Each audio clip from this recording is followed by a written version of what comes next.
Hi there, Chris here with another fresh tip for you all. In this video we are going to take a look at painting the white areas of our BladeGuard Veteran painted in a Brazen Claws color scheme. So the white areas are pertaining to his chest eagle, his helmet, and his doodad cloth that hangs in his midsection there.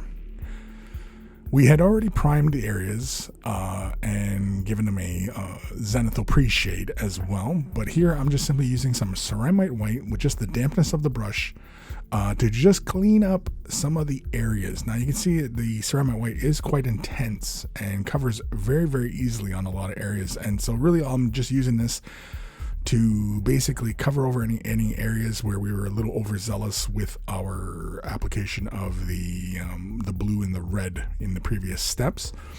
And as I was laying it down and cleaning up some areas, then I ended up kind of like, creating some highlights and everything like that. And it's a little bit of back and forth as I'm going through, and I'm kind of just basically sketching out essentially where I want these little highlights and things of that nature to be.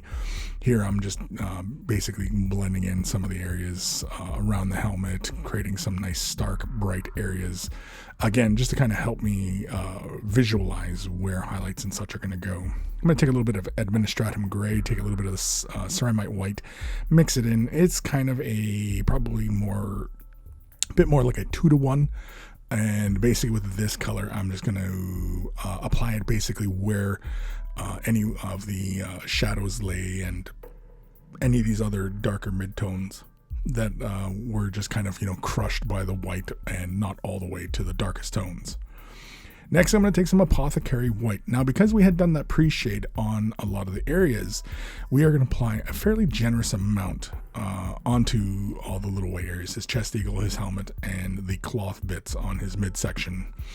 With this application, you apply it fairly generously. Now, we had already done a bit of a pre-shade, so actually where we lay it in, wherever it was that darker gray of the earlier prime, it becomes about a mid-tone, and actually this Apothecary White actually brightens up that light gray, and so it gives you a bit of a brighter tone, and that's fine. And if you are following along and you're just going to go as far as contrast is concerned, using the contrast paints I should say, basically you could leave it as such and continue on with the model, but I did want to demonstrate basically a couple ways of going about painting these areas up. We're going to switch over to some uthring gray with some lamian medium just to help thin this out ever so slightly. It's basically almost a 1-to-1 mix ratio. It's actually probably a little bit more medium than it is paint. So it's not quite a 1-to-1, but it's close to a 1-to-1. And with this, I'm just basically going to reinforce where I want the brightest tones to build up. And on cloth like this, on a Space Marine, I tend to bring the highlights very strong on the very highest points of folds, and also getting brighter towards the bottom of the cloth.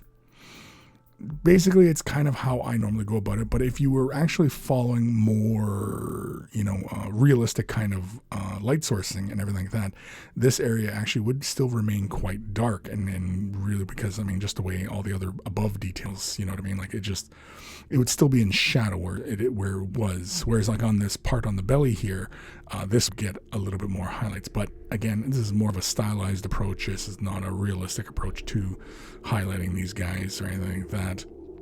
And with this uthring gray, I basically just go in and reinforce tone, bringing up the brightness everywhere, and begin also the highlighting on the ends of the wings of the chest eagle. And really when I'm doing the feathers, I actually kind of just scrub the paint in. I don't worry about the separation between each of the ends of the feathers. I just want that brightest tone at the ends of those feathers, so we get that gradient through the middle. I'm going to take a little bit more medium. I'm going to add 2 drops and grab a remainder of the uthring gray and mix that in, basically making this into a nice thin glaze. This is actually probably more like a 4-to-1 of glaze or medium to paint, as we had already previously laid quite a bit of medium into the previous mixture. So simply just taking the remainder there is, it's really very dilute. And with this glaze, it's just essentially to marry all these transitions together. And of course, because we're working with a brighter tone, you can see here I'm simply pushing the color where I want it to build up. Whenever we're doing this kind of glazing process, where you finish your brush stroke is going to deposit a larger amount of color.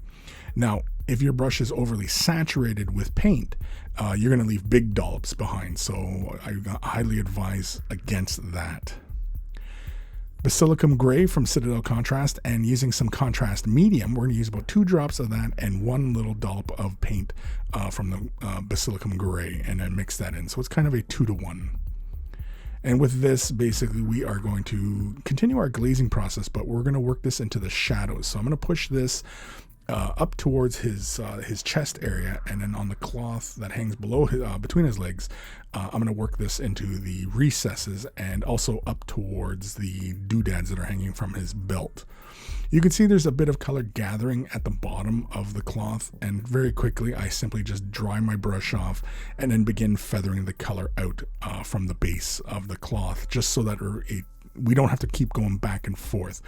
If you do end up going back and forth a lot of times, that's not a problem. Again, just as long as you clear off a lot of the excess in any of the areas. With the thinned out mixture, I simply hit the chest eagle with a fairly generous amount. You can see how it pooled up in between the feathers of the wings and stuff like that. On the helmet, you can see I apply a fairly generous amount. I actually apply a little bit too much near the back of the helmet. I didn't catch it at the time, but yeah, in hindsight, I probably should have been a little bit more mindful of that.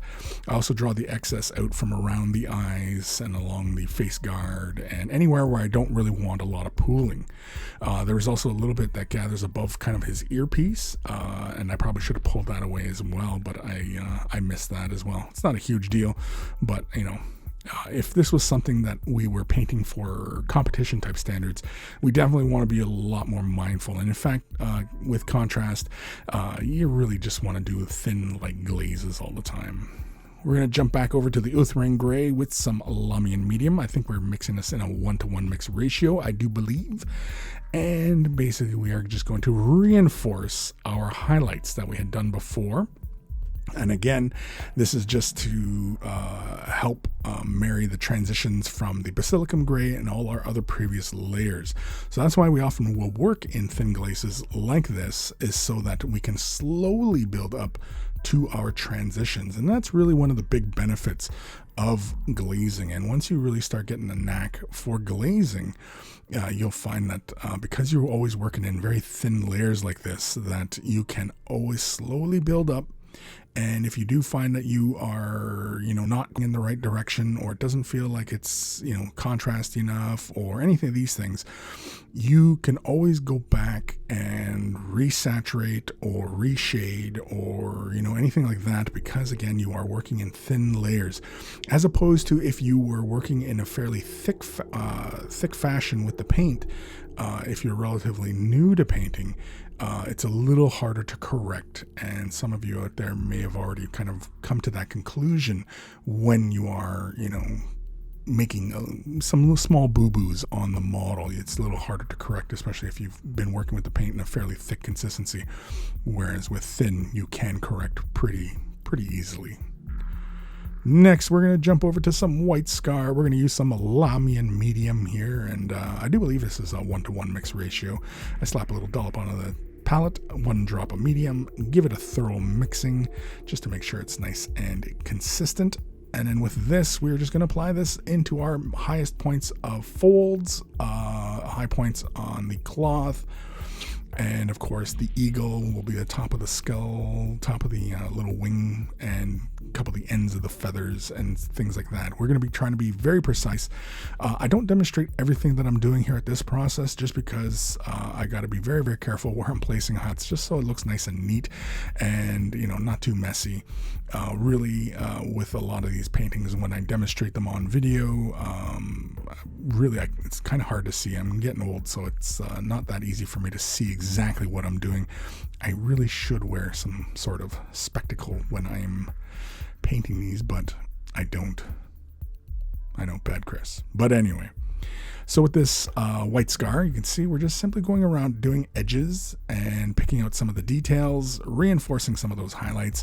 Really with this, you're just going around just catching just edges and, you know, bringing forward some of those details, anything like that. And that's really kind of the trick to painting white on miniatures, is they actually don't use a lot of white. White is your final highlight, and depending upon how much white you end up using to create your highlights, gives you the overall more white effect, like the cloth here and the helmet and the eagle wings and everything like that. But that's the white bits of this model. Next, we're going to carry on to, I don't know, painting leather, I suppose? Maybe? I don't know. We'll figure it out.